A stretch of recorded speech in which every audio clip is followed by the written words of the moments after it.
میرے مولا حسین فرماتے ہیں مجھے وہ گھر اچھے لگتے ہیں جہاں رباب اور سکینہ نامی عورتیں ہوتی ہیں۔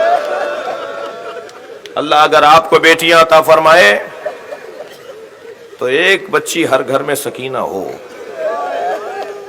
جس گھر میں سکینہ ہوتی ہے وہاں خود بخود حسین ہوتے ہیں۔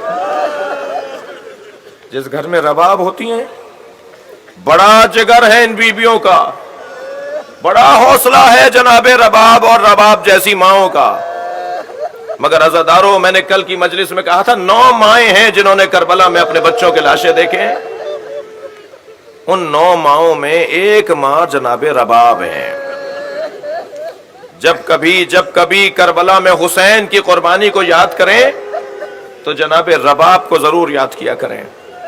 میرے ایک ہندوستان کے ملنے والے میرے دوست مولانا فرما رہے تھے کہ بنارس میں ان کے گھر سے، ان کے امام بارگاہ سے جلوس نکل کر کربلا جاتا ہے۔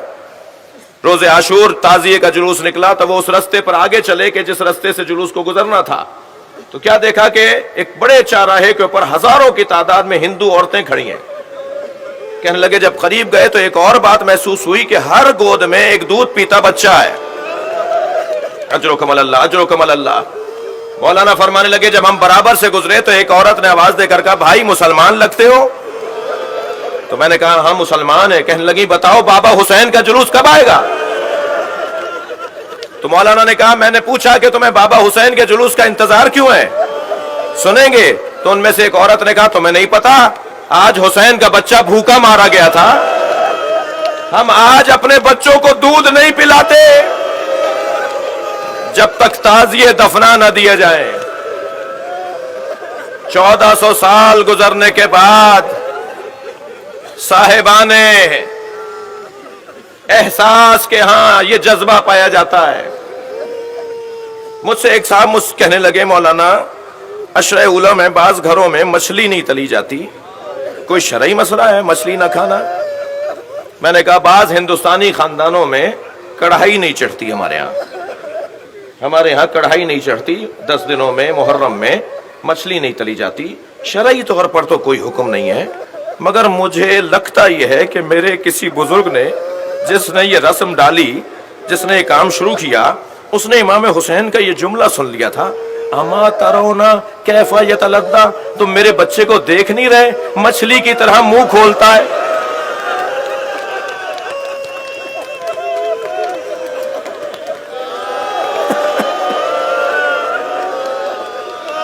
جب مچھلی مرنے لگتی ہے تو کبھی منہ کھولتی اور بند کرتی ہے۔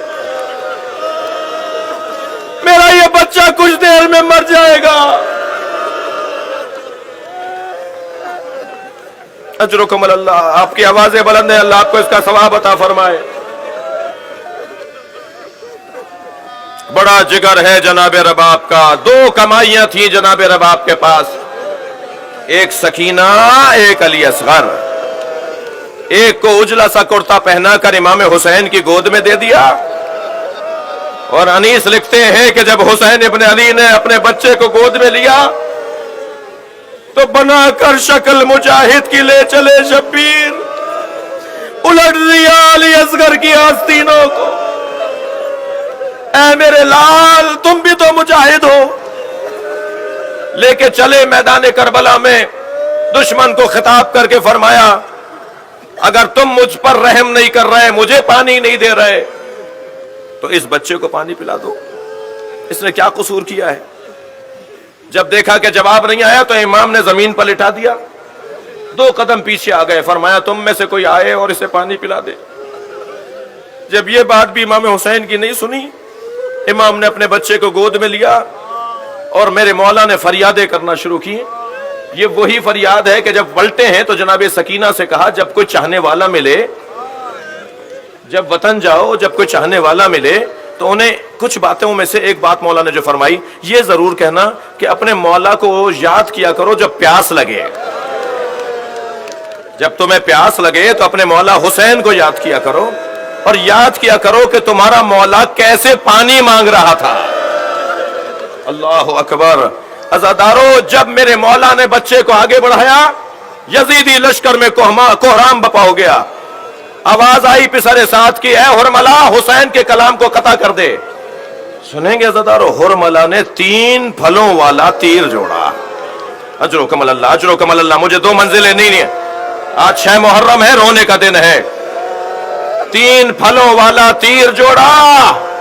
میں اس ظالم سے کہوں گا ایک معمولی تیر بھی اس بچے کو مار ڈالے گا. 3 پھلوں والا تیر چلا جس نے علی اصغر کا گلا کاٹا، حسین کا بازو کاٹا. میرے مولا کے بازو میں جا کر وہ لگا. میرے مولا نے علی اصغر کا خون اپنے چلو میں لیا. زمین کی طرف دیکھا تو آواز آئی کبھی کوئی فصل نہیں اگے گی. آسمان کی طرف دیکھا میرے مولا نے، آواز آئی کوئی پانی نہیں برسے گا. مقتل کی روایتیں مختلف ہیں. ایک یہ کہتی ہے کہ حسین نے آسمان کی طرف خون پھینک دیا، اور دوسری روایت یہ کہتی ہے حسین نے اپنے چہرے پر خون مل لیا. جب سکینہ بی بی کے رونے پہ کٹا ہوا سر زندان میں آیا تھا نا، تو میری بی بی نے بابا سے یہی تو پوچھا تھا، بابا یہ آپ کے چہرے پہ کس کا خون ہے؟ اجر و کمل اللہ، اجر و کمل اللہ. ایک منزل اور لیں عزادارو. میرے مولا نے بچے کے لاشے کو اپنی ہاتھوں پر لیا. کربلا کی زمین پر گرمی شدید تھی، دھوپ میں تپش بہت تھی. مولا نے ابا کا دامن بچے کے لاشے پہ ڈالا ہوا تھا. بڑھ رہے ہیں خیمے کی طرف. عزادارو، لاشے حسین نے بہت اٹھائے، مگر یہ چھوٹا لاشا تھا جو حسین سے اٹھتا نہیں تھا. کبھی آگے جاتے تھے انا للہ، کبھی الٹے پیر واپس آتے تھے رضن بقضائہ و تسلیما لامرہ. کبھی حسین آگے گئے، کبھی دائیں گئے، کبھی بائیں. ہاتف غیبی کی آواز آئی، یا حسین دا، چھوڑ دو اس بچے کو، جنت میں دودھ پلانے والی حور معین ہو گئی. میرے مولا خیمے کے در کے قریب آئے. خیمے کے آگے جاتے ہیں، پھر پیچھے آ جاتے ہیں. آگے جاتے ہیں یہ سوچ کر کہ ماں کی گود میں دے دوں، پیچھے آ جاتے ہیں یہ سوچ کے کہ ماں دیکھ کر مر جائے گی. اسی کیفیت میں تھے کہ خیمے سے پردہ ہٹا. کیا دیکھا؟ سکینہ خیمے کے دروازے پہ کھڑی ہیں. تھکیں گے نہیں، تھکیں گے نہیں، مجھے 2 منزلیں اور لینی ہیں. میری بی بی نے دیکھا بابا کی گود میں بھیا علی اصغر ہے، ہاتھ پیروں میں حرکت نہیں ہے. میرے بھائی نے پانی پی لیا، سو گیا میرا بھیا.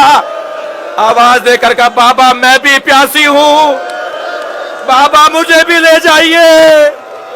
حسین کیا جواب دے؟